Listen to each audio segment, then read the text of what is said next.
nous approchons de notre Père Uriel, de sa célébration, de sa terre de lumière, de son jardin du silence, des senteurs.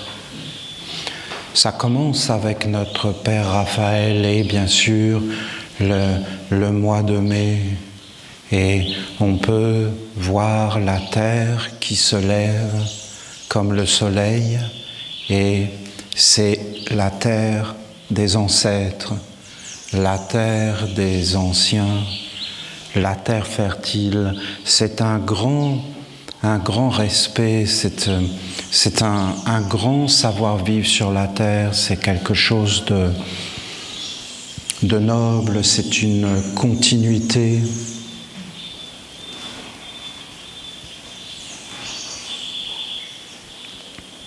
C'est un espace fertile et sacré.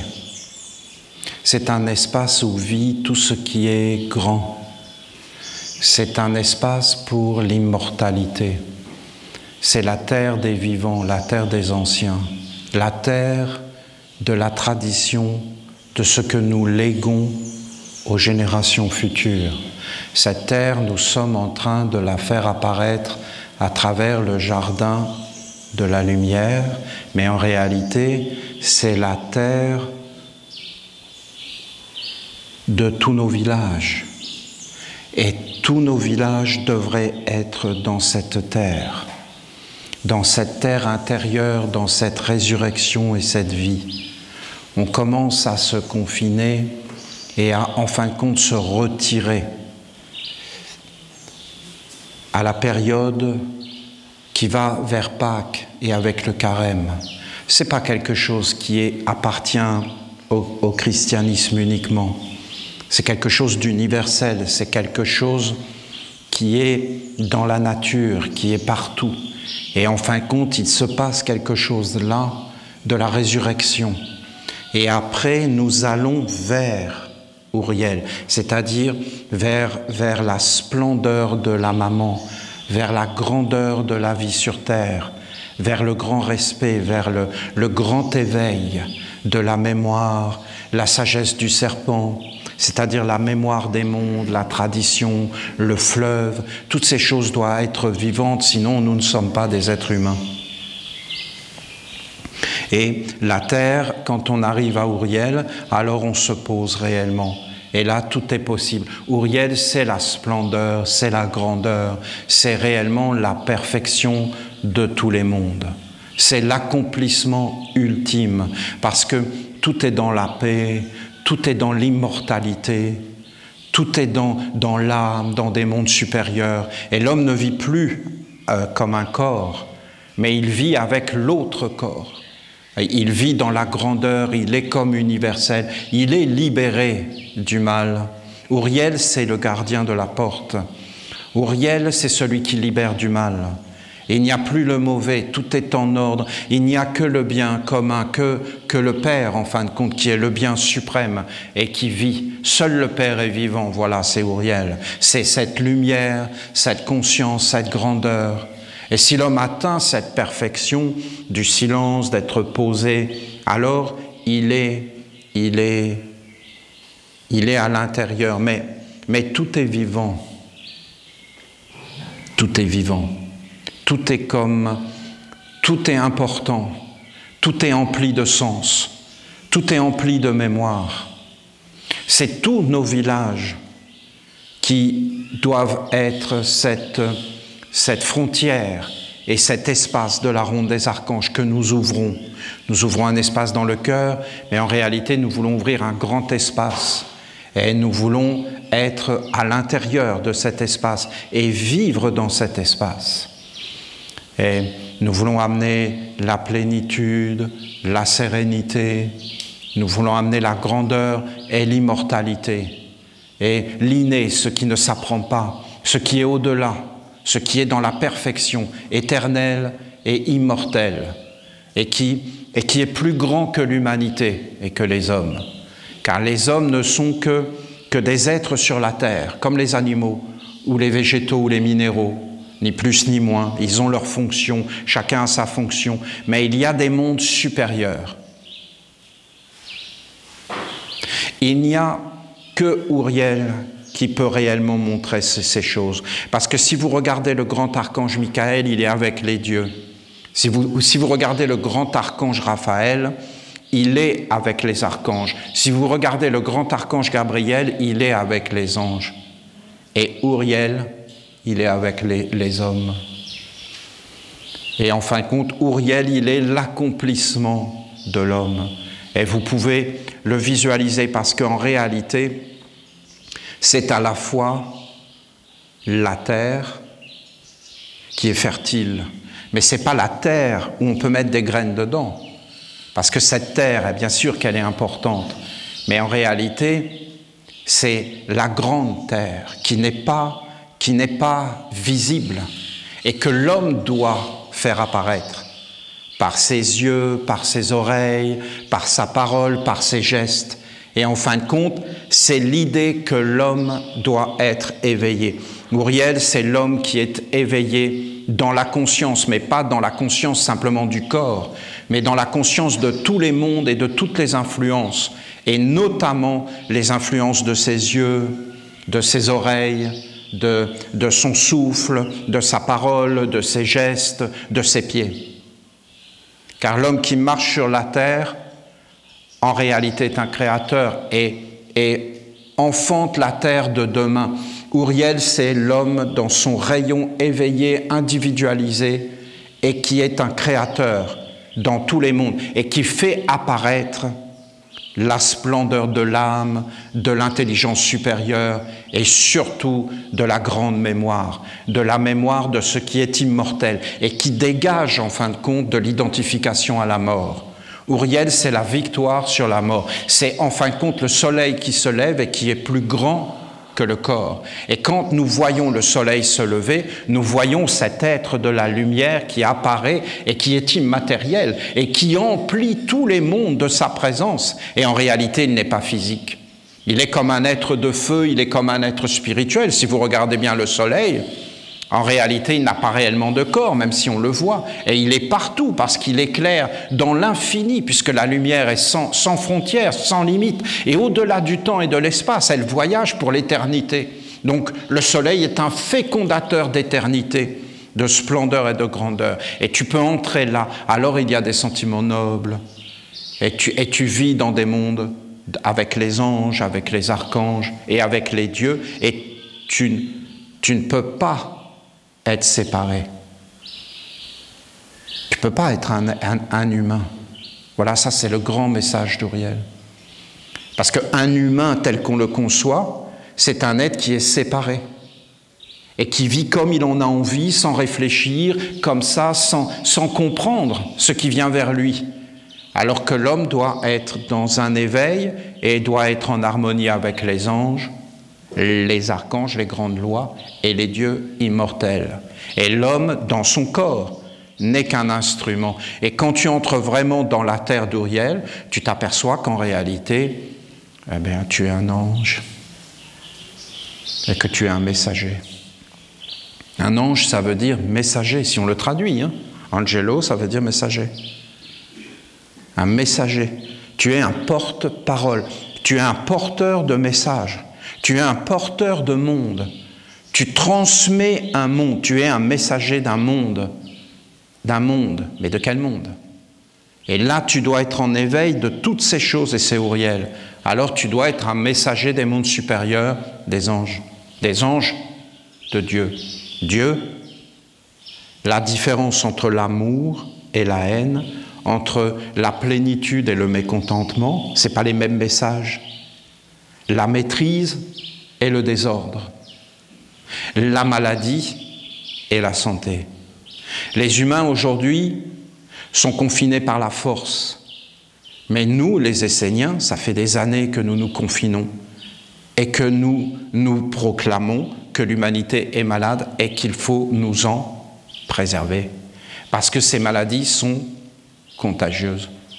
Peut-être que maintenant qu'ils vivent ça jusque dans le physique, ils vont commencer à comprendre ce que nous, les Esséniens, nous proclamons depuis très très longtemps qu'en réalité, il faut qu'il y ait une séparation des mondes, il faut qu'il y ait un espace ouvert, et tu dois faire ça. Et quand on rentre dans la ronde des archanges ou quand on rentre dans un village essénien, en réalité, on ne veut pas amener ce monde des hommes, c'est-à-dire leur pensée, je suis un corps, je suis un être humain dans l'humanité. Cette pensée pour nous n'est pas la bienvenue. J'ai ce sentiment, je me sens être un être humain au milieu d'autres êtres humains. Non, non, nous voulons être des messagers des anges. Des anges. Et je sais qu'on n'a pas forcément l'habitude, mais un essénien, c'est ça.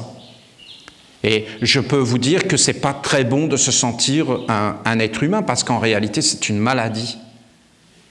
Et est-ce que c'est condamné? Mais non, bien sûr que non, puisqu'un être malade, il faut juste le soigner. Mais quand cet être ne veut pas être soigné, qui ne veut rien faire, qui veut rester comme il est, et qu'en plus il est contagieux et qu'il contamine, en fin de compte, la totalité, parce que nous ne vivons pas la terre d'Ouriel, non? Nous vivons une terre où les seaux ne sont pas posés, et nous vivons une terre de recyclage et même de corruption, c'est-à-dire dans le fond où il n'y a rien derrière. Parce que la corruption, ça veut dire quelque chose qui corrompt, qui détruit, une destruction et qui anéantit les mondes. Donc ces choses doivent être répétées, répétées. Et nous avons comme des mantras, et nous avons une opportunité incroyable de nous éveiller. Et ce qui est l'humanité actuelle dit la même chose que nous, puisque le savoir est le savoir. Mais ils le disent d'une façon matérialiste, et quand ils le disent, eux, ça devient profondément malsain. Parce que ça rentre jusque dans le physique, et maintenant les humains vont se protéger des humains. Mais nous, ça fait très longtemps qu'on le fait. Ça fait des siècles et des siècles qu'on se protège de l'humanité, et qu'on ferme nos frontières, et qu'on essaie en fin de compte de dégager les mondes pour ne pas se faire envahir par ce qui arrive chez les hommes. Je vous donne une méditation, si vous me permettez. Tu vois, là, j'ai les jambes croisées, mais je pourrais très bien me poser sur le sol, et si je me posais sur le sol, j'aurais la posture du lotus, de la fleur de nénuphar. Et en fin de compte, c'est la posture de la méditation. Et pour nous, cette posture de méditation, en fin de compte, elle est très ancienne. Et tu peux voir des représentations de Bouddha assis en méditation. Et tu peux voir aussi, même avant Bouddha, des représentations de Shiva, qui était assis en méditation de cette façon. Et en réalité, pour nous, les Esséniens, c'est notre père Enoch qui prenait cette posture d'être dans la fleur du nénuphar et, en fin de compte, d'être une fleur sur la terre. C'est quelque chose de profondément vivant, parce qu'il y a dans l'homme cette idée de fleur. Il y a une tige dans la colonne vertébrale, il y a des racines dans le sol. Nous sommes enracinés dans des traditions et dans des sols. Et nous vivons avec des nourritures et des sucs. Si tu te concentres sur Enoch et que tu dis que c'est notre Père, que de lui est venue la semence, qui a coulé à travers les siècles, qui a illuminé Shiva, qui a illuminé Bouddha, qui en a illuminé beaucoup, et que toi, en réalité, tu prends la posture d'Enoch, c'est-à-dire une main posée et l'autre ouverte, une posée vers le bas, une posée pour être vers le haut, avec cette idée du ciel et de la terre, avec cette idée du oui et du non. Et toutes ces idées, tu les mets dans la posture et tu les vis parce que tu les réalises, tu es dans l'acte de réaliser. Et tu prends une posture pour honorer. Et après, tu réfléchis sur toutes ces choses parce que nous devons être formés, vous comprenez? Ce sont des exercices. C'est un art de vivre en réalité. Parce que si tu veux enfoncer un clou, ben, qu'est-ce que tu fais? Ben, tu regardes comment ont fait les anciens. Et donc tu prends un marteau, mais tu n'as rien à inventer. Tu peux même prendre une machine à clous si tu veux, ce n'est pas un problème, mais tu vas enfoncer un clou, il va falloir que tu regardes et que tu prennes la posture.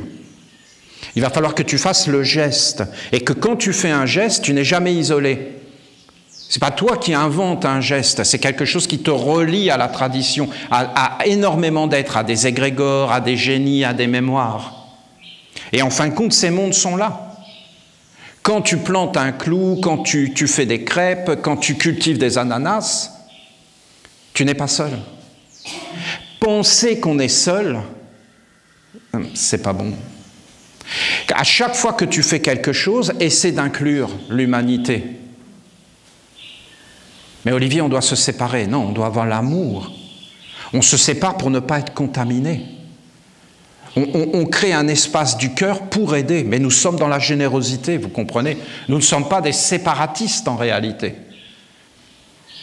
Nous ne voulons pas aller vers le mauvais. Nous voulons nous préserver du mal. C'est Ouriel. Tu rentres dans cette posture qui est en fin de compte Ouriel. Parce que qu'est-ce que c'est Ouriel? Dans la vérité, c'est le corps de l'homme. C'est-à-dire, tous les gestes que tu fais avec ton corps, soit c'est Ouriel, c'est-à-dire la lumière, mais ce n'est pas une lumière trompeuse. Ce n'est pas une existence personnelle. Parce qu'en fin de compte, ça, ce n'est pas la lumière. Si par exemple, tu prends la posture, tu vois, et tu redresses ton dos, et tu te tiens comme ça, et que tu entres en te disant, tu penses, qu'en prenant cette posture, tu es avec Enoch, tu honores Enoch, et qu'en réalité tu appelles Enoch, et que dans Enoch tu mets le plus pur, le plus grand, c'est-à-dire la semence qui enfante les mondes droits, les mondes justes, et que toi tu te mets dans cette semence. Tu es dans une pratique intérieure et extérieure, puisqu'en fin de compte, tu mets ton corps dans la posture. Eh bien, en réalité, tu vas te dégager et tu vas entrer dans un autre monde. Tu vas, en fin de compte, faire une expérience que, en réalité, tes gestes que tu fais au quotidien, comment tu marches, comment tu regardes, tu ne sais pas vraiment à qui ça appartient. Et en fin de compte, tu ne sais pas réellement pourquoi tu fais ces choses-là. Et tu les fais sans réellement savoir pourquoi. Mais si tu t'éveilles dans l'origine et que tu regardes la source et que tu t'éveilles dans ces choses, eh bien tu vas t'apercevoir qu'il y a des mondes qui sont derrière. Et notamment, tu vois, et que tu mets le corps dans une posture. Or, le corps, qu'est-ce que c'est? Eh bien, le corps, c'est un instrument. Voilà. Tu t'éveilles. Le corps, c'est un outil. L'homme, c'est un outil. Un outil. Un instrument. Après, tu regardes. Qui t'a éduqué? Qui t'a éduqué? Qui t'a appris à parler? Qui t'a appris à regarder? Qui t'a appris à compter? Et tu regardes ces choses. Et tu vas voir qu'en réalité, ces êtres voulaient t'utiliser dans des buts bien précis. D'acheter telle marque de vêtements, d'acheter telle marque de téléphone, telle marque d'ordinateur, de faire telle chose, d'aller travailler de telle heure à telle heure, de faire telle chose, d'aller au cinéma, d'avoir mis des villes. Pourquoi ils ont fait des villes? Et tu regardes toutes ces choses. Et à quoi servent ces villes? Et tu t'éveilles. Mais tu t'éveilles, calme, et tu sors de ça. Parce que si tu rentres dans Enoch, tu sors. Parce que Enoch, c'est comme la croix en C. C'est-à-dire, c'est un instrument, et tu peux la voir, la croix en C, elle est prise par des dieux qui tiennent par la tête. Et toi, tu dois savoir qui te tient par la tête. Et tu dois savoir, parce que c'est comme une clé. C'est comme un instrument pour labourer la terre. Là, vous êtes vraiment, si vous faites comme cela, et que tu entres dans le calme, et que tu entres dans le grand silence, la terre d'Uriel, hein, le calme, regarde la nature, le calme, un grand calme, grand calme. Les arbres, les montagnes, elles en ont vu passer, les humains, et elles sont là. Et les arbres, toujours là, la forêt. Et là, tu regardes l'homme et tu es calme. Après, tu montes les mains comme cela. Et c'est Gabriel. Il se passe des choses hein, si tu fais ça. Il faut que tu le vives. Parce que Uriel, c'est de vivre des gestes. Je sais que ça s'appelle le feu. Mais là, dans la méditation, c'est Gabriel. C'est-à-dire, Gabriel, c'est pur, tu t'éveilles à l'intérieur, c'est aussi un peu autour.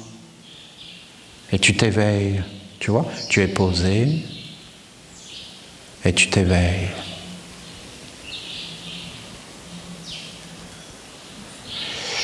Après, tu rentres dans Raphaël, et tu vois les 2 doigts du bas sur ta bouche, les 2 pouces sur tes oreilles, les 2 index sur tes yeux et les 2 Saturnes sur... Tu prends le souffle et tu fermes. Et là, tu vas entendre le son, le Om, le Amin, le Om Amin. Et c'est Raphaël. Et en fin de compte, tu fermes comme cela.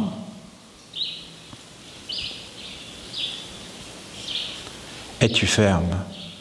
Et tu gardes le souffle. Et en fin de compte, tu fermes les sens. Tu fermes les 5 sens. Et là, tu essaies de t'éveiller dans l'au-delà. Et de regarder derrière les choses. Et après, bien sûr, tu rouvres le nez et tu inspires l'air. Et tu es dans le jeûne des sens. Et ce jeûne des sens, en fin de compte, c'est l'âme. Et tu t'éveilles dans l'âme. C'est une méditation, hein? C'est un exercice. Et tu t'éveilles dans ton âme. Tu fermes tes yeux au visible. Tu fermes tes oreilles au visible. Et tu entres dans ce qui est derrière. C'est un des 12 grands anges de Gabriel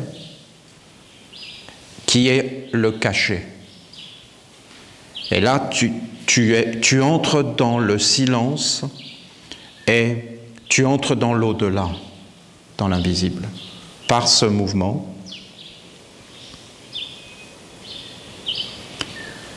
Après, tu honores Michael, l'éternel, l'immortel, l'origine de tout, et tu formes le grand cercle. Et tu reviens vers Uriel, la terre, et tu te poses. L'idée, c'est quoi? L'idée, c'est que d'abord, tu vois que il doit y avoir un cercle de protection dans ta vie, de feu et de lumière. Mais pas un cercle de protection, de fausse protection. En fin de compte, tu dois éveiller le réel. Mais le réel, c'est pas ce que tu penses, c'est pas ce que tu sens, c'est pas ce que tu vis, c'est pas forcément ton corps, ni l'identification au corps. Si tu veux aller vers le réel, il faut que tu sois tous les hommes qui ont marché sur la terre. Il faut que tu sois dans ce courant. Or, de tous les hommes qui ont marché sur la terre, vous avez Enoch, qui est le père de notre tradition. Et ensuite, vous avez ceux qui sont nés d'Enoch et qui sont des représentants d'Enoch, comme Jésus. Alors Jésus, c'est tellement clair que même dans l'Évangile, vous avez dans la généalogie de Jésus, Enoch. Jésus, c'est clair. Et beaucoup de paroles que prononce Jésus sont des paroles d'Hénoch. Parce qu'en réalité, aucun homme n'est grand. Aucun. L'homme est un instrument d'un monde, c'est tout. Et il faut être dans le courant de la lumière.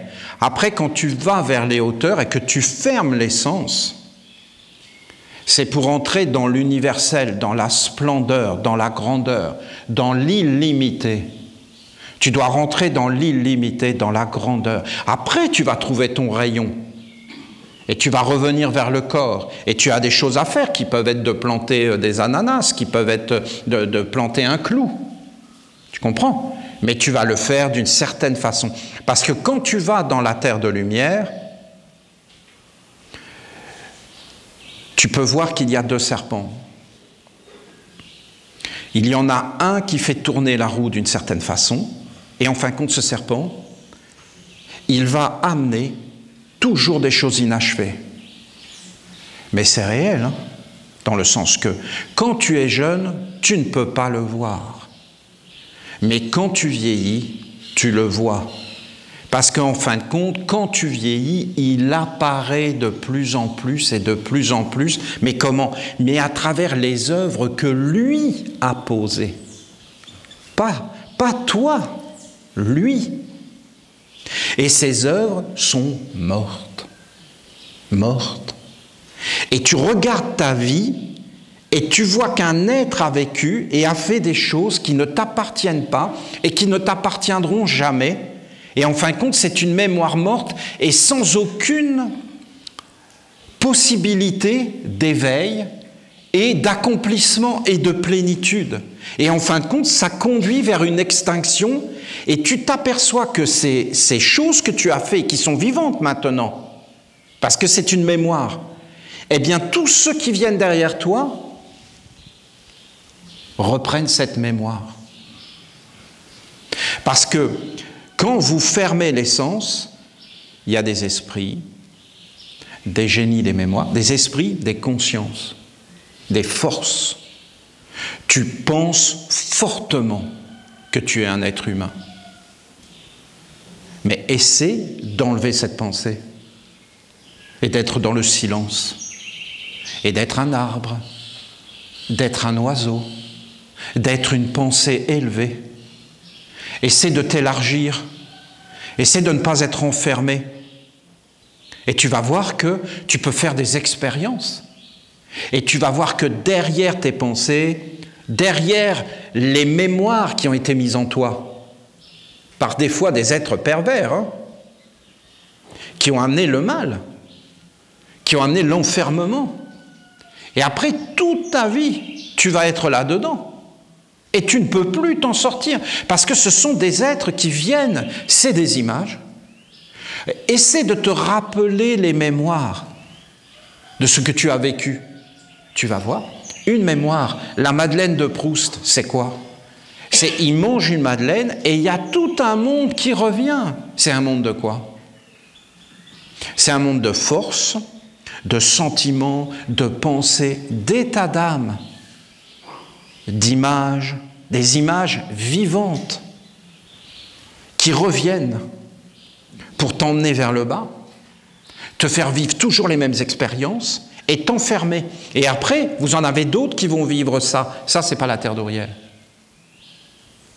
Ça, c'est la terre qui n'est pas avec Auriel. Ce n'est pas la maman. C'est justement ce que la maman ne veut pas. Parce qu'elle, elle veut être avec Auriel. Elle veut être avec la lumière. Elle veut être où tout est empli de sagesse, tout est vivant. Tout parle, tout chante, tout danse, parce que tout monte vers les mondes supérieurs à travers les yeux, à travers les expériences. Donc en fin de compte, Auriel, ça passe par un éveil pour que l'homme, en fin de compte, commence à faire des expériences de lumière, de sagesse, de bonté, de gentillesse, d'harmonie, de douceur, et qu'en fin de compte, il brise les anciens schémas. C'est-à-dire, il nettoie sa terre de toutes les ronces, de toutes les mauvaises herbes, et en fin de compte, il plante un jardin de fleurs, un jardin de senteurs. Les senteurs, c'est ça, c'est quand on ferme. En réalité, fermer les sens, c'est pas fermer en réalité, c'est les ouvrir dans la poésie, dans le parfum, dans le subtil, dans la grandeur. C'est en fin de compte sortir de cette imagination et identification profondément malsaine qu'on serait des êtres humains enfermés et limités, alors qu'en réalité nous sommes des âmes et que nous sommes des êtres immortels et qu'il y a une partie à l'intérieur de nous qui est innée. Et alors nous allons vers le monde des anges. Et vous savez, le monde des anges, c'est parce que moi je vous en parle de tout ça. Parce que c'est pour essayer de se clarifier, c'est pour essayer de se mettre en accord. Mais en réalité, c'est assez simple. C'est-à-dire, on vit avec la douceur. La douceur, on est une croix oncée, Enoch. On est un organismus. On est un instrument orchestré, organisé, harmonisé, éduqué pour être avec cet ange de la douceur et vivre avec les anges sans aucun intermédiaire. L'homme, Uriel, l'ange, Gabriel,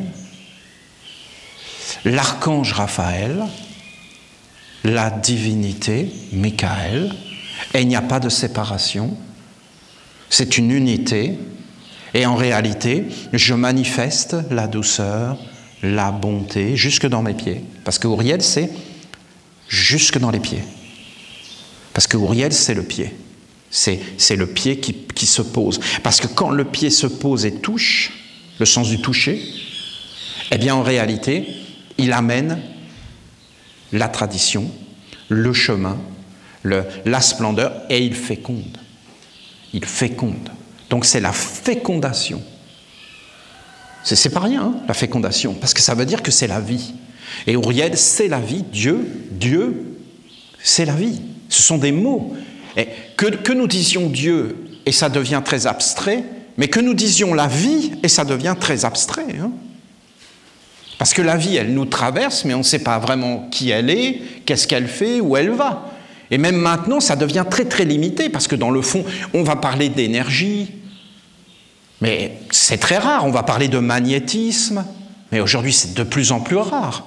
Vous voyez encore quelques Chinois réprimés, qui sont en train de faire leur tai chi parce qu'ils essaient en fin de compte d'entrer dans le courant de la vie et d'être dans une vie beaucoup plus grande. Et si vous les regardez faire, d'ailleurs c'est très beau, les danses, la chorégraphie, mais si vous regardez la différence entre le tai chi, toutes ces disciplines d'énergie, et vous regardez par exemple de la danse classique, qui peuvent être très beaux, hein, le lac des cygnes, eh bien vous voyez que, bien sûr qu'il y a une énergie, mais c'est plus du tout la même. Et qu'elle est en train de s'éteindre, et que leur art, en fin de compte, enlève l'énergie, enlève en fin de compte la vie. Et si après vous prenez de la danse déstructurée, où ils se mettent à... Eh bien on regarde des corps, en fin de compte. On regarde des corps qui bougent et qui font de la gymnastique. Mais on ne voit plus cette espèce d'énergie, et elle est chaotique. Et on nous montre, en fin de compte, que l'homme est désordonné, et qu'il est coupé. Et qu'il est en train de s'agiter comme un asticot, ou comme un poisson que vous sortez de l'eau. Et voilà, vous avez de la moderne danse. Un poisson qui sort de l'eau et qui étouffe, et qui en fin de compte se débat pour respirer, et va dans tous les sens. Et vous avez le tai chi, par exemple, eh bien, ils sont dans une recherche d'un mouvement ample et d'une énergie, et ils vont souvent associer ça avec le monde des animaux. Donc il y a une volonté de porter en soi, c'est très beau. C'est très beau, ces anciennes traditions, vraiment magnifiquement beau, empli de poésie, empli de grâce et de bénédiction. Parce que l'homme est dans une vraie éducation, dans une vraie approche intérieure des mondes. Et c'est terrible, parce que tu vas voir un spectacle comme ça et tu te mets à aimer ça. Tu fais comment? Tu es fécondé. Et qu'est-ce qu'il y a derrière ça? Mais rien du tout. Il n'y aura rien. Et donc tu vas vivre toute ta vie pour une chose où il n'y a rien derrière. C'est juste un amusement. C'est juste une distraction. Moi, j'adorais aller à la pêche avec mon grand-père. Pourquoi? Tu es avec ton grand-père. Dans la nature, dans le silence. Et en plus, tu cherches à faire apparaître des choses qui sont cachées. Mais quand tu les vois sortir et que tu les vois sur le sol en train de se débattre, ça gâche tout plaisir. C'est la fin du truc. Ça montre qu'en fin de compte, l'activité n'est pas bonne. Je comprends que les gens ont besoin de se nourrir et tout ça. Je ne suis pas en train de dire ça. Je dis qu'il y a quelque chose de profondément inesthétique. C'est tout ce que je dis, hein. C'est tout, c'est pas plus que ça. Et en fin de compte, l'inesthétisme gâche le plaisir. Et en fin de compte, amène la vie vers quelque chose. Et si après, bien, les humains ils commencent à bouger de cette façon-là, en manquant d'air et en étouffant, ben, je dis que c'est la vie tout entière qui va vers un inesthétisme. Et en fin de compte, il n'y aura plus d'énergie. Parce que la beauté amène une grande énergie. Et la laideur, morale, intellectuelle, parce que la laideur, elle est partout, hein. La laideur politique, la laideur religieuse, vous vous rendez compte, la laideur dans la religion. L'enfermement, le côté négatif. Uriel, ce n'est pas possible. Tu vois, tu es posé comme ça. Tu comprends? Enoch, il s'est posé. Mais toi, tu te poses et tu appelles Enoch. Et c'est toi, dans ton corps. Tu es un instrument. Et là, tu commences à t'entraîner. Tu commences à t'éveiller. Oui, c'est très bien d'apprendre à se séparer de certaines visions. Et c'est très bien d'apprendre à cultiver l'au-delà et à sortir des croyances et des identifications et d'entrer dans l'universel. L'universel, c'est réel. C'est vraiment réel. Et l'intemporel, c'est réel. C'est réel. Les humains parlent toujours, les spiritualistes, d'instant présent. Mais pour les Esséniens, l'instant présent ne peut être qu'éternel.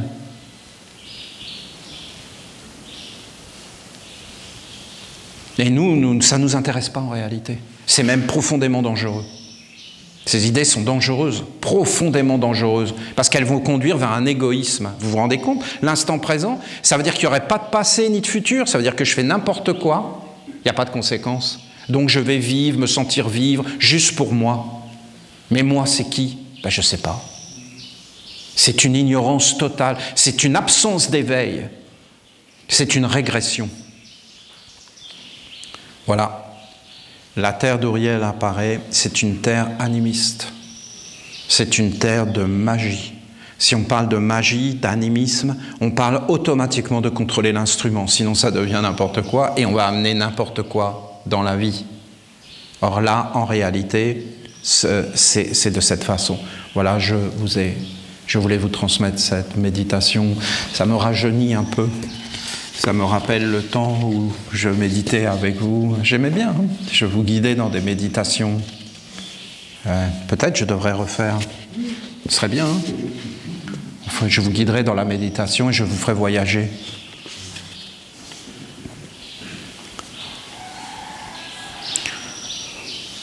Voilà, dans cette idée de préparer Uriel. Et c'est tellement beau, hein, ce qui est en train d'apparaître. Et en fin de compte, moi, ça me plaît. Et je vois les Esséniens, les Massalas qui sont en train de s'éveiller. Tout le monde est en train de prendre conscience de cet incroyable enseignement que nous avons mis au monde, qui est d'une grande, grande beauté et d'une grande précision. Et là, il y a vraiment des rituels qui sont en train d'apparaître, que nous allons faire tous ensemble, des cérémonies. Nous sommes déjà en train d'enregistrer les mantras. Et justement, c'est des grandes cérémonies de la terre de lumière. Et dans ce cadre, voilà, un dialogue avec l'ange de la parole créatrice qui nous enseigne, parce que les anges sont supérieurs et ils sont notre bien commun et ils sont notre gouvernement et ce avec quoi nous voulons vivre et honorer. Or cet ange de la parole créatrice, il nous enseigne sur ce que nous sommes, parce qu'en réalité nous sommes des porte-paroles. J'aimerais que vous portiez votre attention sur l'art fondamental de la parole consciente et créatrice. Cette capacité est un don offert par Dieu à l'homme afin qu'il puisse s'unir avec des intelligences supérieures et féconder la terre et les êtres qui y vivent. La parole, donc, C'est un don offert par une intelligence supérieure cosmique universelle, par l'univers. Un don, une gratification, un organe pour s'unir, pour appeler, pour s'unir, pour tisser des liens. C'est ça la parole. Pour s'éveiller, pour vibrer.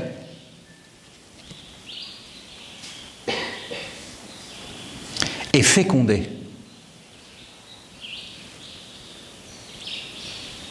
Si tu veux féconder en bas avec le sexe, il faut que tu trouves ta moitié complémentaire. Si tu montes vers le haut, tu as le sexe dans l'androgynie. Tu as le sexe féminin et le sexe masculin, la langue. Et en agitant les deux, tu crées. De même, en agitant le sexe en bas, tu fais apparaître des corps et des choses, des énergies, des sensations. Et tu tisses des liens. En agitant le sexe en haut, c'est-à-dire ce qui est en bas est comme ce qui est en haut, tu es pareil, tu es un créateur.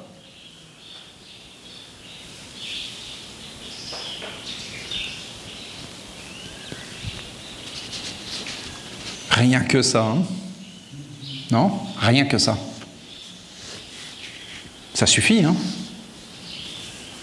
Vous imaginez les implications?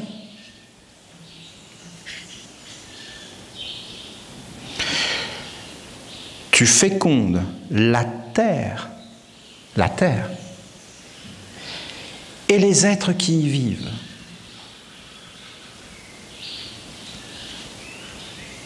La parole est le don le plus précieux, avec celui de la pensée, du cœur, de la volonté et de l'existence. C'est-à-dire que nous avons un corps animé par une volonté, la vie, le cœur des sentiments, des perceptions d'âme, la pensée, une capacité de nous orienter et de comprendre. Et en fin de compte, dans tout ça se condense l'organe des organes, qui est la condensation ultime de tout, la parole.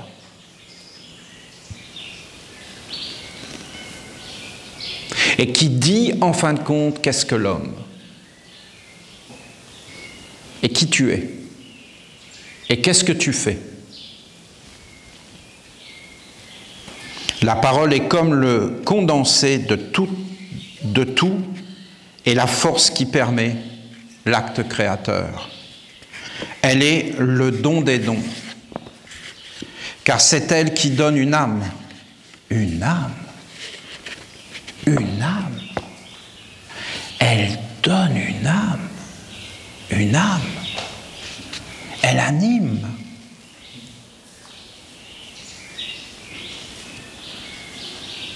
Une empreinte, un ciel vivant à ce qui est fécondé par le sexe et qui vit à travers les âges.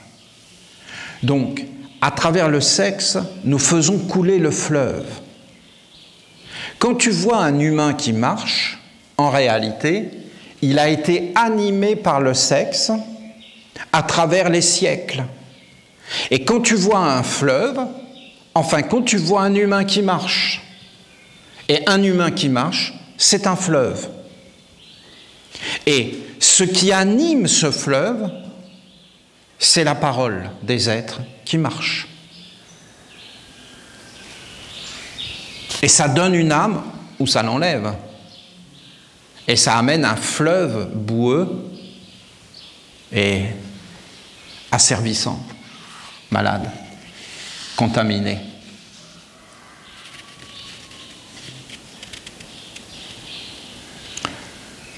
Le sexe crée la génération des corps successifs et la parole donne une âme et associe son souffle avec les intelligences supérieures ou inférieures. Quelle belle vision, quelle vision incroyable. Les anges, c'est incroyable, hein, ils ont une vision du monde complètement. C'est sous nos yeux et on ne le voit pas. Il faut qu'un ange vienne pour nous donner des yeux. En fin de compte, nous avons des yeux, mais nous ne voyons pas. C'est les anges qui ont les yeux. Les anges voient réellement. Nous, nous voyons et nous ne voyons pas. Nous ne voyons que ce qu'on veut nous montrer.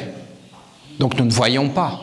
Il faut se libérer de cette vision pour aller vers une vision supérieure qui, en fin de compte, est éclairante. Cette vision est éclairante, pour moi, c'est évident. Bien sûr qu'il y a des conséquences.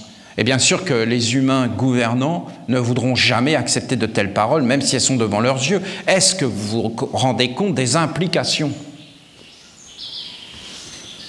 Il faut être prêt à absolument se réformer entièrement devant une telle parole. On donne une âme et un ciel, une respiration, un souffle par la parole. Par le sexe, on donne des corps et des liens sociaux, et des liens. Parce que le sexe, c'est quelque chose de très important dans le social, hein, et dans les liens, et dans les relations. Hein, c'est beaucoup plus grand que ce qu'on croit. Ça imprègne la vie. Et par la parole, on amène une âme, une libération des mondes, une grandeur, une splendeur, ou alors quelque chose d'infect.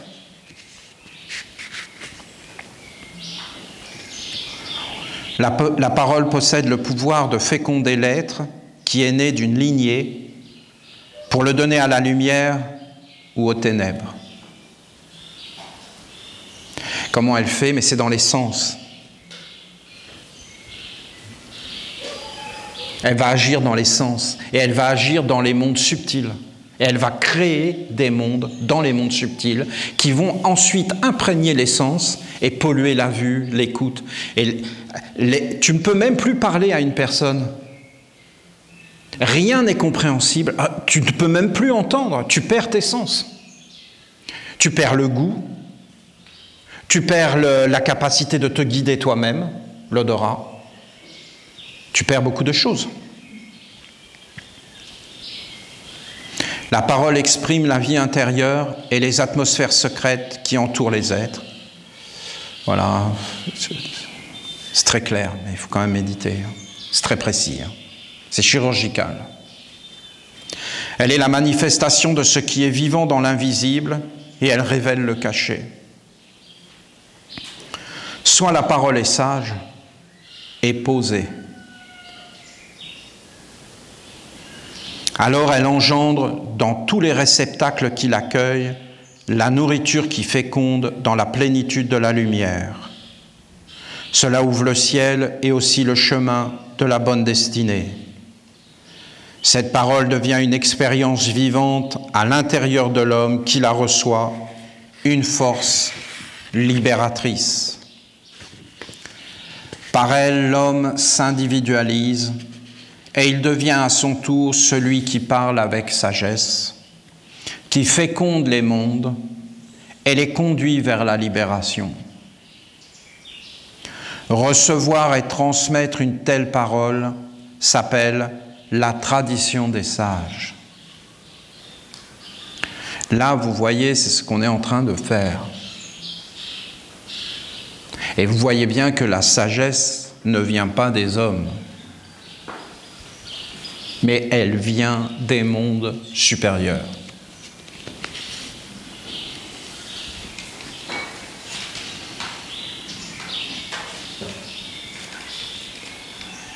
Recevoir et transmettre une telle parole s'appelle la tradition des sages. Cette tradition est un courant immortel, ininterrompu. Mais il y a aussi l'autre courant, celui qui transforme l'homme en un instrument du côté obscur et destructeur, avilissant. C'est une parole qui cultive l'illusion et qui conduit vers le néant. L'illusion, par exemple, d'exister dans un corps. L'illusion, par exemple, d'être un homme, un moi illusoire séparé des autres. C'est des illusions, c'est des croyances. Ça devient réel parce qu'on l'affirme. Et donc ça emplit les sens et les mondes magiques. On crée des mondes. Et en fin de compte, ces mondes sont vivants. Et après, ils veulent vivre. Et il faut les alimenter sans arrêt.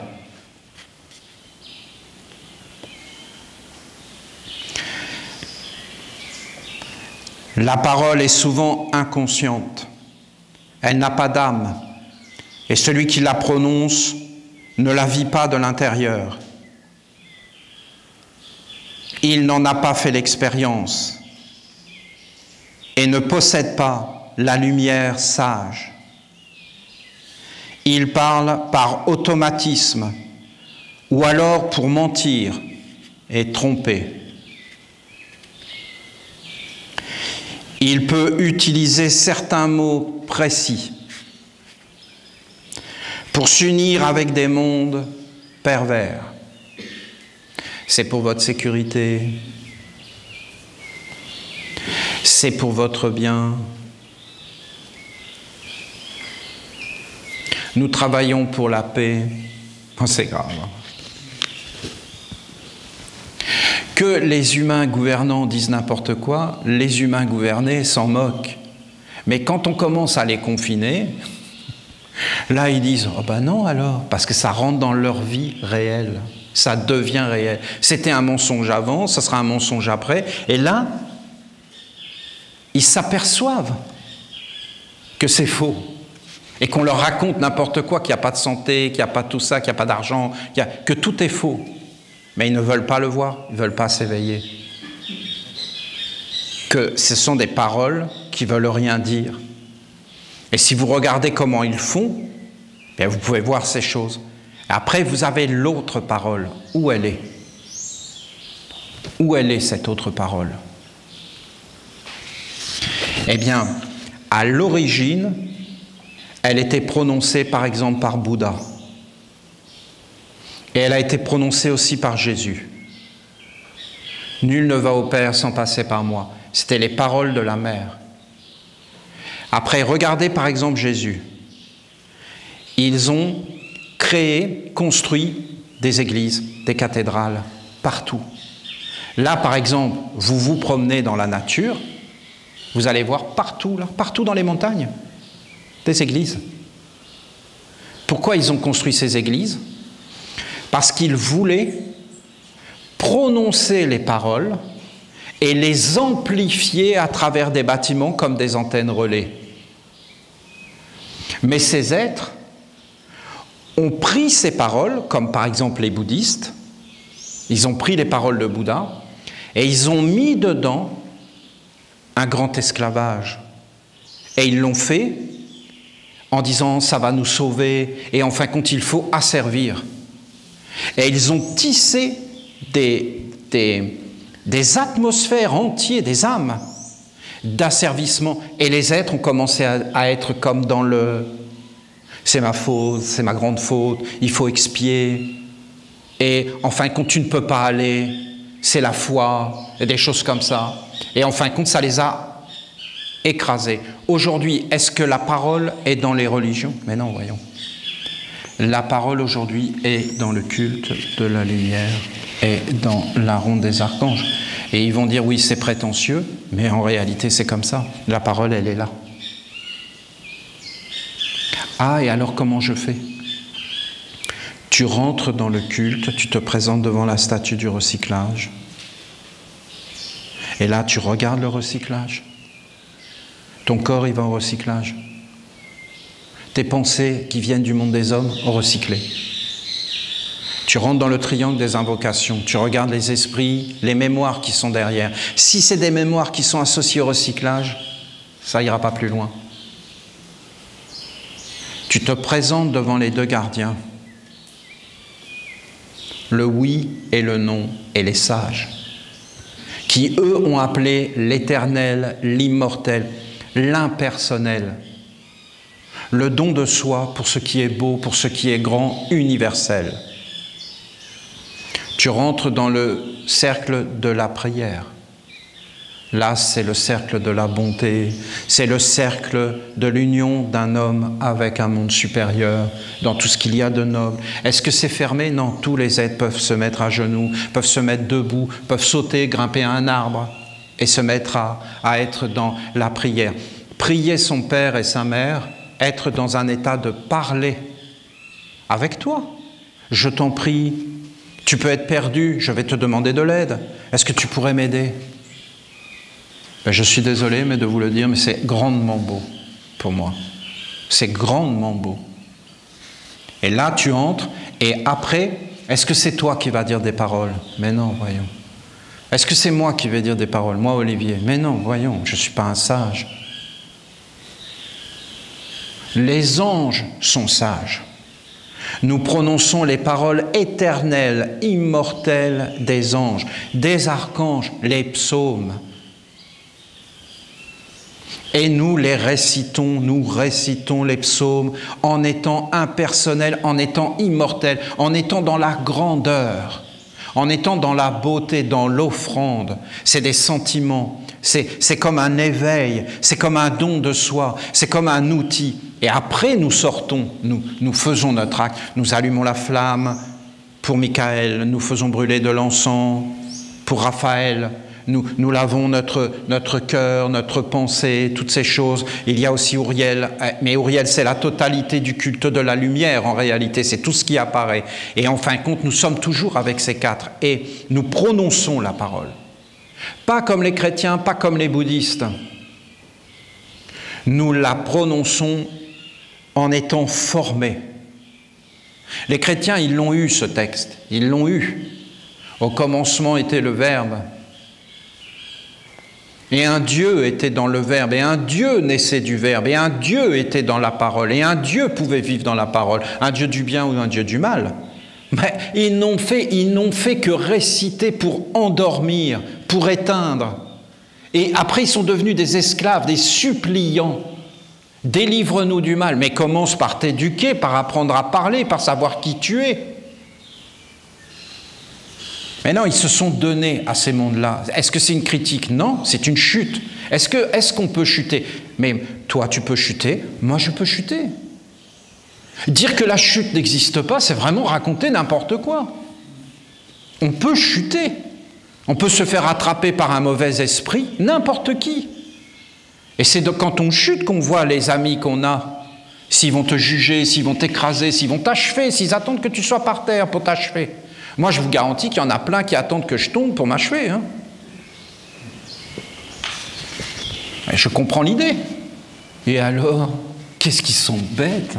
Ça fera quoi? Comme si j'étais important. Non, mais vraiment, ils sont dans des illusions, mais graves. Hein. La lumière, la sagesse, la grandeur est importante, pas les humains. Les humains sont des instruments. Quand tu as un instrument, c'est grand. Un seul instrument pour construire l'humanité, on ne va pas aller bien loin. Un seul marteau pour construire une ville, je suis désolé, avec un seul clou.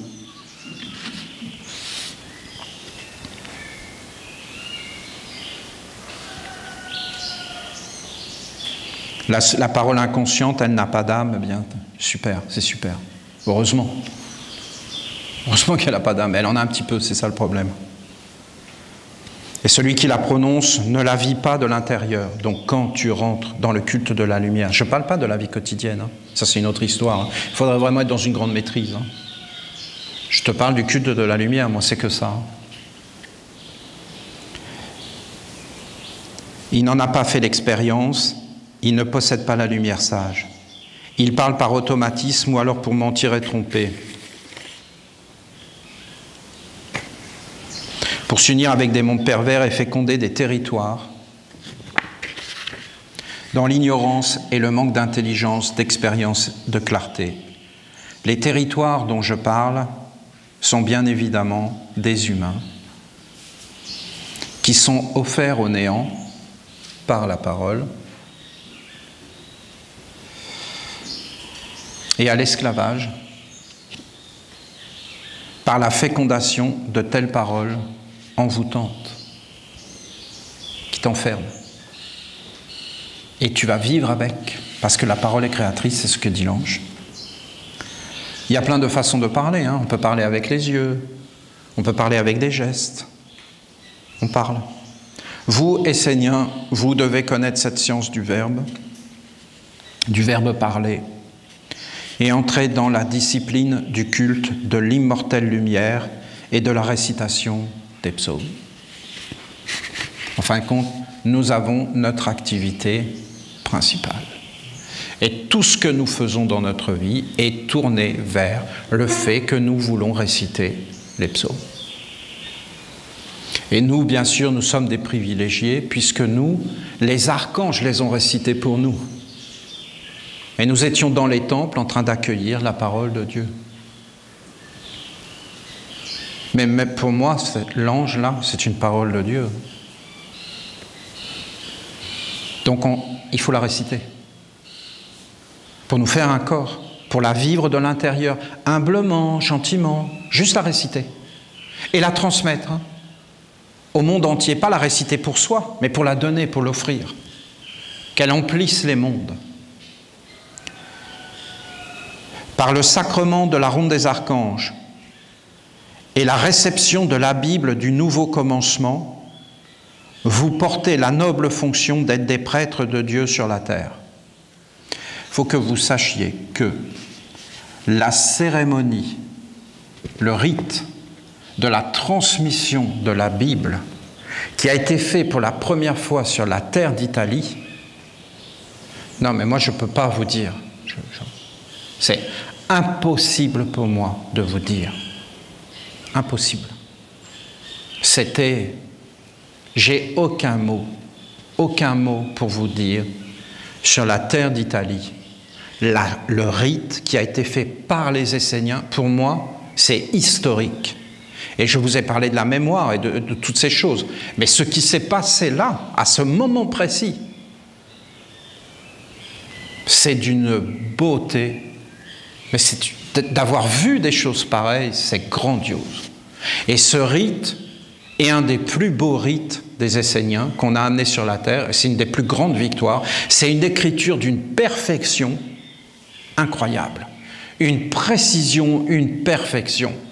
Quand nous accomplissons ce rite en plusieurs et que nous transmettons la Bible, et on devrait le faire, et qu'on devient en fin de compte des prêtres lecteurs, et qu'en fin de compte, nous consacrons notre parole à devenir des prêtres, et là, nous avons un ajout supplémentaire à notre savoir-faire, parce que c'est une grande préparation. Vous comprenez l'avenir qui est entre les mains des Esséniens?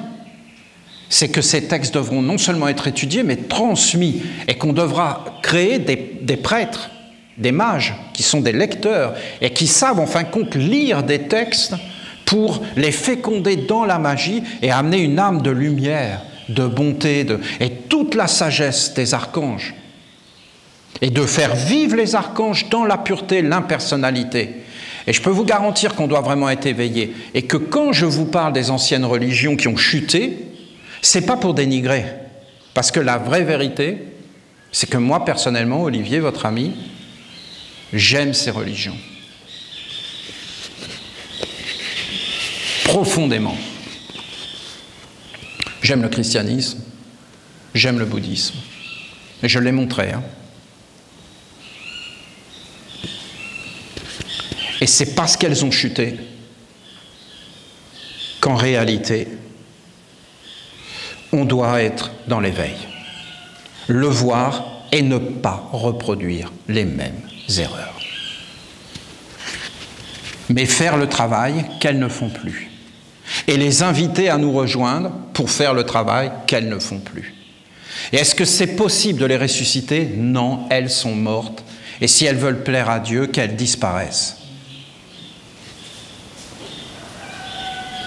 Parce que tu peux faire du bouche à bouche tant que tu veux au pape, tu ne le ressusciteras pas du tout. Et même si lui, il le voulait, il ne pourrait pas le faire. C'est plus facile de faire toute chose nouvelle que de ressusciter ces cadavres. On ne met pas du vin nouveau dans des outres anciennes.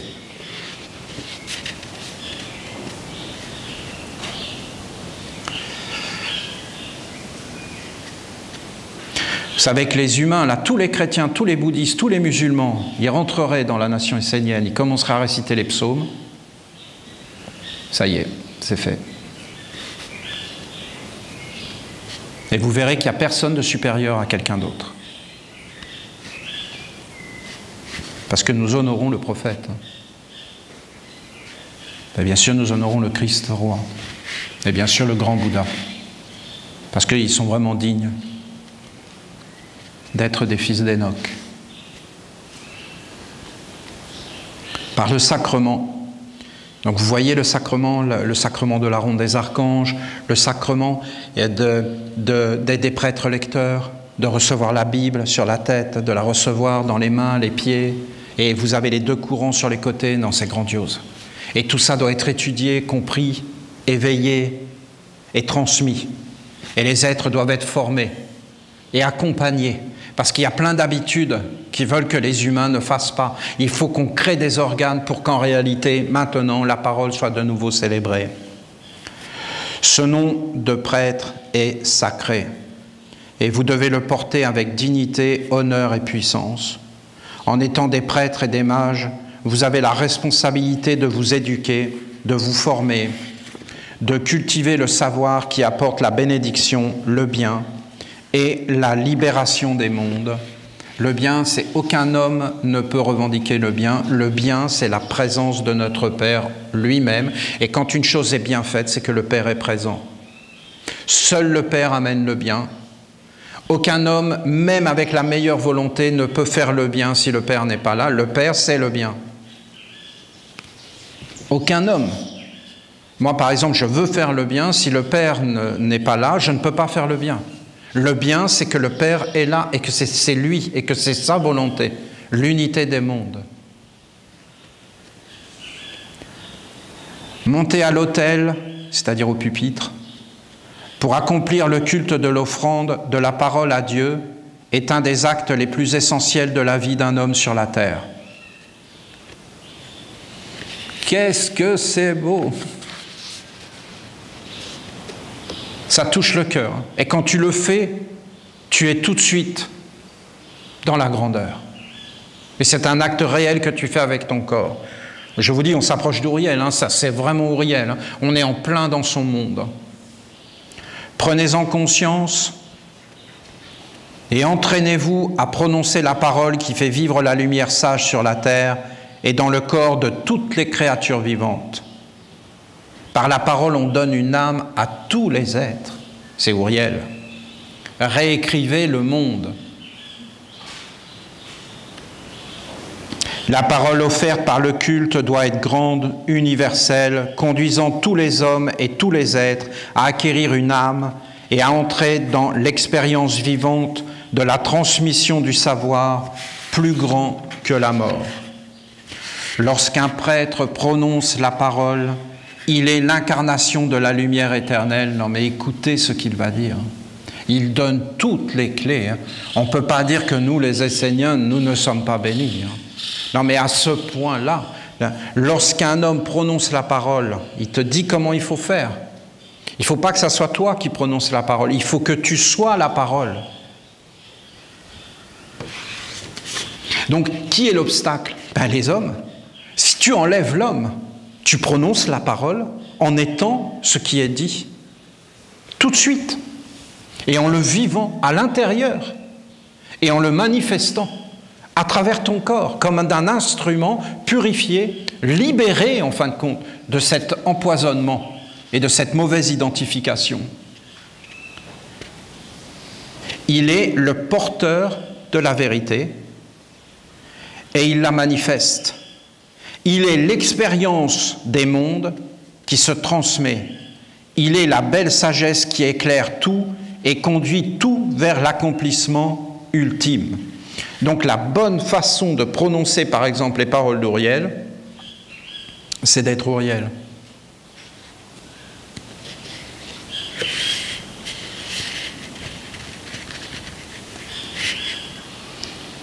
Chaque mot prononcé par le prêtre doit être pesé, posé, mesuré, dosé, afin que la fécondation soit puissante et vivante.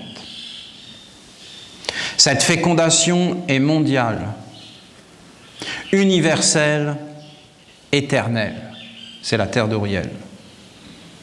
C'est une fécondation magique, c'est-à-dire dans les mondes des sens, vivant dans les sens et dans le corps de l'homme, qui offre la victoire à Dieu, la lumière, en tous les mondes, Ainsi, le chemin de l'immortalité et de l'alliance est perpétué, mis en œuvre et préservé. La parole est l'organe de transmission dans tous les mondes, et par elle, le message des archanges et de l'enseignement peut être répandu, entendu, vivifié. Honorez le Père et la Mère. Honorez les dieux immortels. Honorez vos pères, les archanges. Honorez les anges qui vous guident. Honorez les bons égrégores, les bons génies et les bons esprits, en recueillant leur enseignement et en prononçant leurs paroles par la forme du culte de Dieu, la lumière. En fin de compte, la forme du culte, c'est un amplificateur et c'est un moyen de nous purifier pour nous approcher de l'espace où on prononce les paroles pour amener la bénédiction, la grandeur dans tous les mondes. Parce qu'il dit des bons esprits, mais par exemple, on peut très bien prononcer la parole de la tortue. Hein. On peut prononcer la parole de l'éléphant. On peut prononcer la parole de l'arbre des décisions. Et on honore les arbres, toutes les paroles qui ont été données par l'érable. Et c'est digne, et c'est grand, et c'est noble. Faites cela tous les jours, comme une offrande de bonté, de bonheur, étant conscient que vous êtes des prêtres consacrés, des Esséniens sur la terre, qui prennent soin de la présence du précieux de la vie. Soyez libres lorsque vous montez sur le tapis de prière, car il est votre terre intérieure et la terre de lumière qui est au-dessus de vous, c'est-à-dire devant nous, notre futur. C'est exactement comme regarder un soleil qui se lève et qui monte. C'est le futur qui apparaît. Le tapis de prière est la terre et le chemin des hommes libres. Libres sur la terre, libres par la beauté, hein? Par la beauté. La beauté vous rendra libre. La sagesse vous rendra libre. L'harmonie vous rendra libre. Les anges vous rendront libre. La laideur, la disharmonie, l'idiotie vous asserviront. La peur, la haine, la guerre, vous serez asservis. L'ignorance, vous serez asservis. La connaissance vous rendra libre. La connaissance des anges et des mondes supérieurs. Le vrai savoir.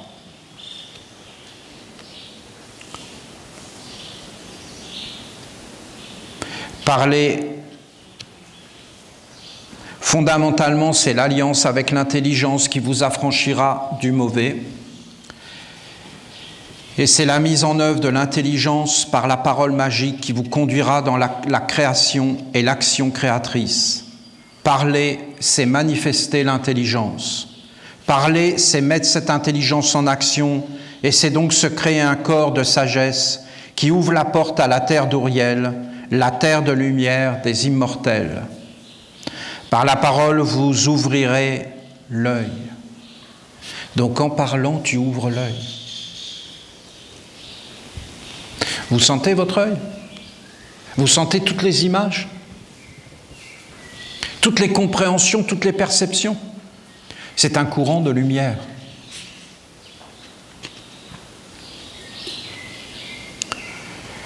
Vous ouvrirez l'œil qui perçoit les mondes dans l'exactitude. Par la parole, vous ferez venir dans le corps mortel l'autre corps qui vous montrera le chemin de l'autre terre cachée dans la terre. Une autre intelligence apparaîtra, d'autres sens et une nouvelle perception dans le cœur.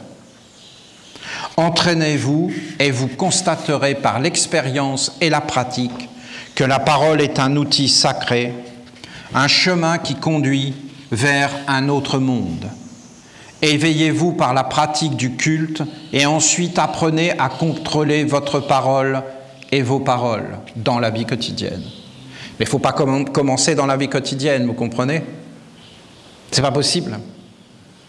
Parce que ce n'est pas une parole des hommes qu'il faut dire. C'est une parole des dieux.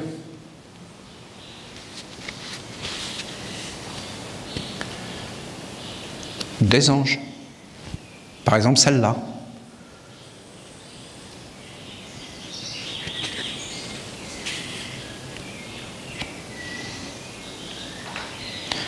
Cette attention vous conduira vers une maîtrise de vous-même et des influences qui veulent entrer dans votre destinée pour vous affaiblir et vous asservir.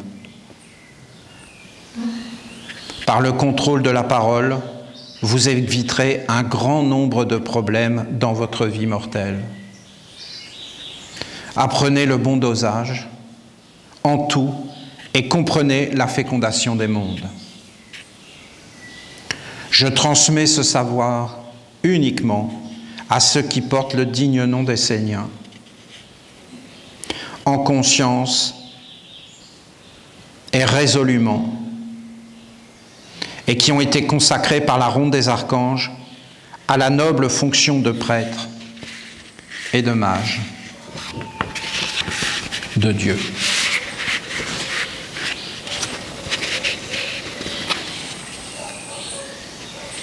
Par mon enseignement, je bénis pour des siècles et des siècles la nation essénienne et tous les Esséniens qui individuellement constituent son corps sur la terre.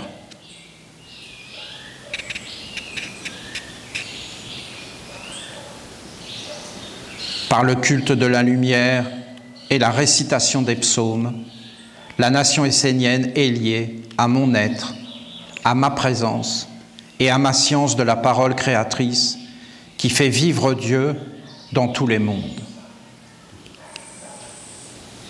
Le monde des hommes ignorants n'est pas béni de cette connaissance.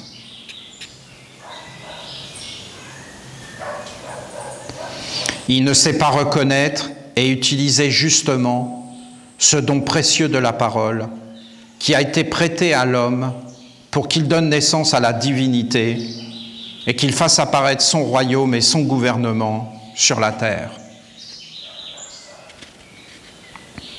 Oui, la parole est créatrice et elle peut faire apparaître Dieu ou le diable,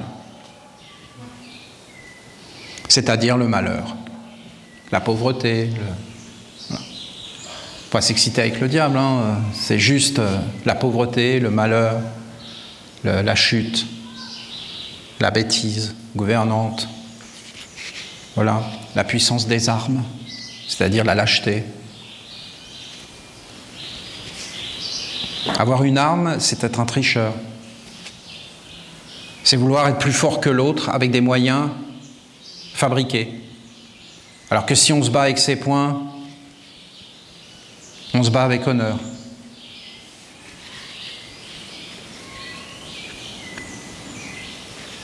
C'est une chute. C'est mieux de se battre avec ses poings ou de se mettre des claques.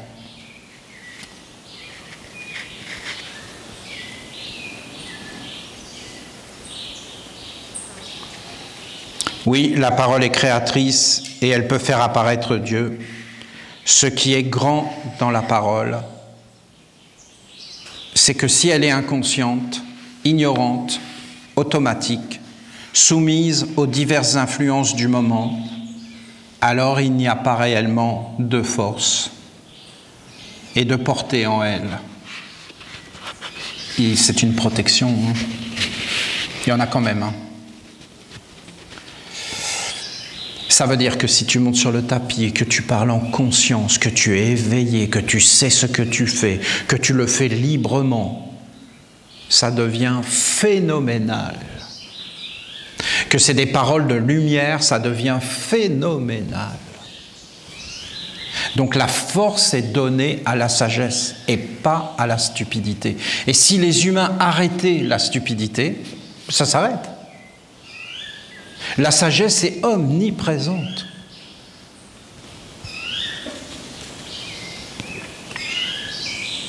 C'est pourquoi le mal a une puissance limitée et que le bien est sans limite par nature. Sans limite. Par nature. Le bien est sans limite et le mal est limité. Et si on ne l'alimentait pas, il n'a pas d'existence. Ce n'est pas un jugement. Hein. Je sais très bien que c'est dur d'être pris par des courants et de ne pas s'en sortir. Hein. Je ne suis pas complètement idiot. Hein. Je connais l'humanité. Je connais tous les problèmes de l'humanité. Moi, je suis justement... donc, j'ai aucun problème avec ça. Au contraire, pour bénir tous les hommes et n'en juger aucun. C'est l'ignorant qui juge. Celui qui ne connaît pas. C'est facile de ne pas se mettre à la place d'une personne. Mais quand tu te mets à la place d'une personne et que tu l'aimes, et que tu es une maman, jamais tu vas juger. Il faut rentrer dans la maman. Et tu vas voir que la maman, elle sait regarder le cachet, l'âme, le devenir. Quel bel enseignement d'Ouriel, je trouve. Ouriel est grand. Et je suis en train de me demander si les archanges ne sont pas contents de ce confinement et qu'ils voient que les Esséniens sont en train de s'éveiller et de faire le travail, de se prendre en main et de se dire c'est notre ronde des archanges, c'est notre culte de la lumière, nous le voulons nous, et nous allons nous organiser. Et là, si c'est ça qui arrive, ce sera royal, ce sera grand. Nous nous multiplierons, croissez et multipliez, mais pas comme des lapins. Dans l'intelligence, voyons, croissez en intelligence, en sagesse, en beauté, en grandeur, en noblesse, croissez et multipliez. Non mais écoutez comment il prononce les paroles, hein. Au pied de la lettre. Hein. Ah oui, ah oui. Quel beau moment passé avec vous, quel moment magique de nous approcher de notre Père Ouriel, de sa terre de lumière, que là, tous les Esséniens sont en train de s'activer. En réalité, des rituels sont préparés, vous voyez les textes. En réalité, ils veulent qu'on monte sur le tapis, ils veulent qu'on fasse la ronde des archanges en permanence, ils veulent qu'on nourrisse ces mondes, qu'on les fasse vivre, et qu'en fin de compte, on devienne maintenant ce qui devait être fait. Parce que la chance a été donnée à l'humanité. C'est toujours ces mondes qui ont pris le dessus. Je voudrais tellement que vous le voyiez, que vous voyez. Ils avaient tous les réseaux. Ils se sont fait attraper par le pouvoir, par toutes ces choses, par l'ignorance. Ils auraient pu amener des paroles de lumière. Nous, les Esséniens, nous devons le faire. Et nous allons le faire parce que c'est beau, parce que c'est digne, parce que c'est un chemin noble. Parce que c'est notre chemin, ni plus ni moins. Un grand merci, je suis fou de joie. Fou de joie. Quelle grandeur, quelle beauté, quelle splendeur. C'est grandiose. C'est vraiment grandiose. Vive le confinement.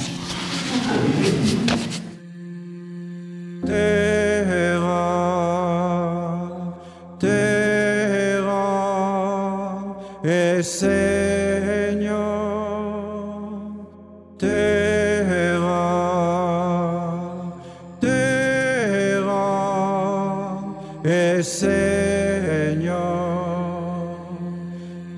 terra,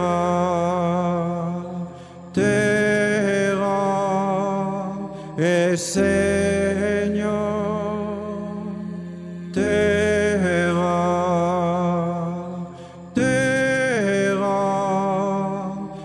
Señor,